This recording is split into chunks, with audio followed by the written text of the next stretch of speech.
ಕನ್ನಡ ಕಿರುತೆರೆ ವೀಕ್ಷಕರಿಗೆ ನಮಸ್ಕಾರ. ಸದ್ಯ ಜೀ ಕನ್ನಡದಲ್ಲಿ ಪ್ರಸಾರ ಆಗ್ತಾ ಇರುವಂತಹ ಲಕ್ಷ್ಮೀ ನಿವಾಸ ಧಾರಾವಾಹಿ ಎಲ್ಲರ ಅಚ್ಚುಮೆಚ್ಚಿನ ಧಾರಾವಾಹಿಯಾಗಿದೆ. TRPಯಲ್ಲೂ ಸಖತ್ ಸೌಂಡ್ ಮಾಡ್ತಾ ಇರುವಂತಹ ಧಾರಾವಾಹಿ ಶುರುವಿನಿಂದಲೂ ಅಬ್ಬರಿಸ್ತಾ ಇದೆ. ಆರಂಭದಿಂದ ಇಲ್ಲಿಯವರೆಗೂ ಕತೆ ನಾನಾ ತಿರುವುಗಳನ್ನ ಪಡೆದುಕೊಂಡು ಸಾಕ್ತಾ ಇದ್ದು ಟಾಪ್ ಧಾರಾವಾಹಿಯಾಗಿಯೇ ಮಿಂಚ್ತಾ ಇದೆ. ಇನ್ನು ಈ ಧಾರಾವಾಹಿಯು ದೊಡ್ಡದಾದ ತಾರಾಗಣವನ್ನ ಹೊಂದಿದ್ದು ಹಿರಿಯ ಕಲಾವಿದರ ದಂಡೆ ಈ ಧಾರಾವಾಹಿಯಲ್ಲಿದೆ ಅಂತ ಹೇಳಬಹುದು. ಇನ್ನು ಇತ್ತೀಚೆಗಷ್ಟೇ ಲಕ್ಷ್ಮಿ ಪಾತ್ರಧಾರಿಯ ಬದಲಾವಣೆಯಾಯಿತು.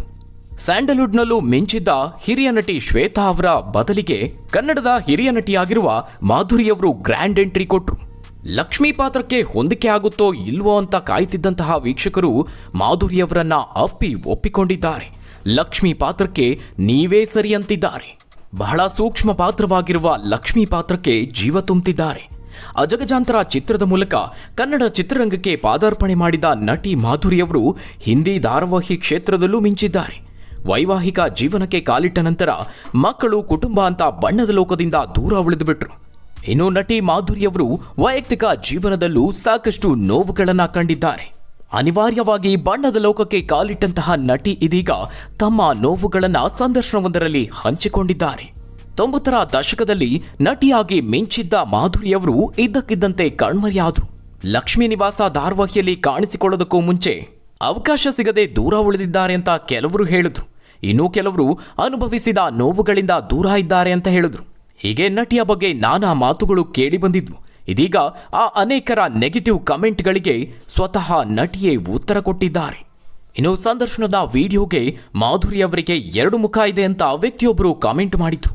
ಇದಕ್ಕೆ ನಟಿ ಮಾಧುರಿಯವರು ಖಡಕ್ ಆಗಿ ಉತ್ತರಿಸಿದ್ದಾರೆ. ಯಾವ ಅರ್ಥದಲ್ಲಿ ನನ್ನ ಇನ್ನೊಂದು ಮುಖ ಅಂತ ಹೇಳ್ತಿದ್ದೀರಾ ನನಗೆ ಗೊತ್ತಿಲ್ಲ. ನನಗೆ ಇನ್ನೊಂದು ಮುಖ ಇದ್ದರೆ ಖಂಡಿತ ನೀವು ಎಕ್ಸ್ಪೋಸ್ ಮಾಡಬಹುದು. ಒಂದು ವೇಳೆ ಹಾಗೇನಾದ್ರೂ ಇದ್ರೆ ಅದಕ್ಕೂ ಕ್ಲಾರಿಫಿಕೇಶನ್ ಕೊಡ್ತೀನಿ. ನನಗೆ ಇನ್ನೊಂದು ಮುಖ ಇದ್ದಿದ್ದರೆ ಇಷ್ಟೊಂದು ಮುಕ್ತವಾಗಿ ಮಾತನಾಡ್ತಾ ಇರಲಿಲ್ಲ. ಒಬ್ಬರ ಬಳಿ ಮುಖವನ್ನ ಮುಚ್ಚಿಟ್ಟುಕೊಳ್ಳಬಹುದು, ಆದರೆ ಸಾವಿರಾರು ಜನರ ಮುಂದೆ ಆ ರೀತಿ ಮಾಡೋದಕ್ಕೆ ಆಗಲ್ಲ ಅಂತ ಮಾಧುರಿ ಹೇಳಿದ್ದಾರೆ.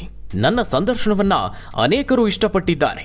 ಎಲ್ಲೋ 1% ಜನ ಮಾತ್ರ ನೆಗೆಟಿವ್ ಮಾತನಾಡಿದ್ದಾರೆ.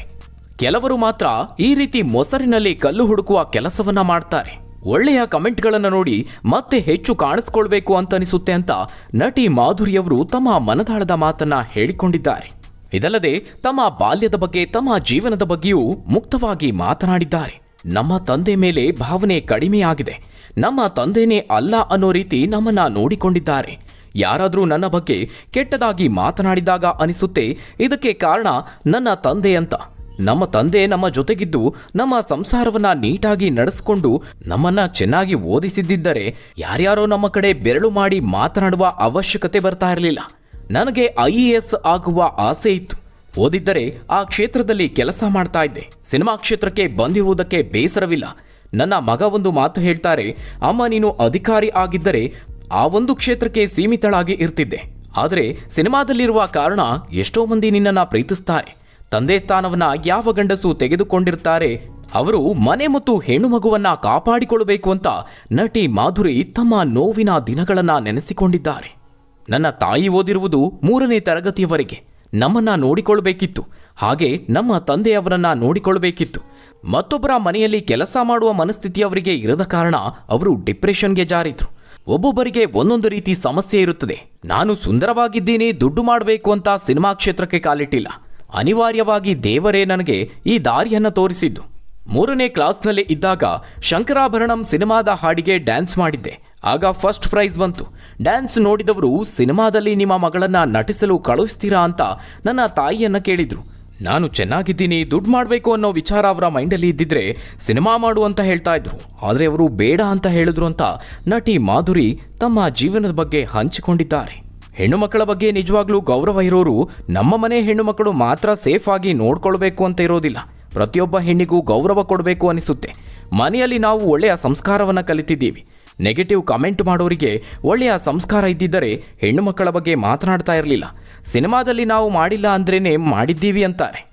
ಇದಕ್ಕೆಲ್ಲ ಸೊಪ್ಪು ಹಾಕೋದು ನನಗೆ ಇಷ್ಟವಿಲ್ಲ. ಹೆಣ್ಣು ಮಕ್ಕಳಿಗೆ ಗೌರವ ಕೊಡಿ. ಈ ಜನ್ಮದಲ್ಲಿ ಗಂಡಾಗಿದ್ದೀರಿ, ಆದರೆ ಮುಂದಿನ ಜನ್ಮದಲ್ಲಿ ಹೆಣ್ಣಾಗಿ ಹುಟ್ಟಿ ಇದೆಲ್ಲ ಎದುರಿಸ್ತೀರಿ ಅಂತ ಹೇಳಿದ್ದಾರೆ.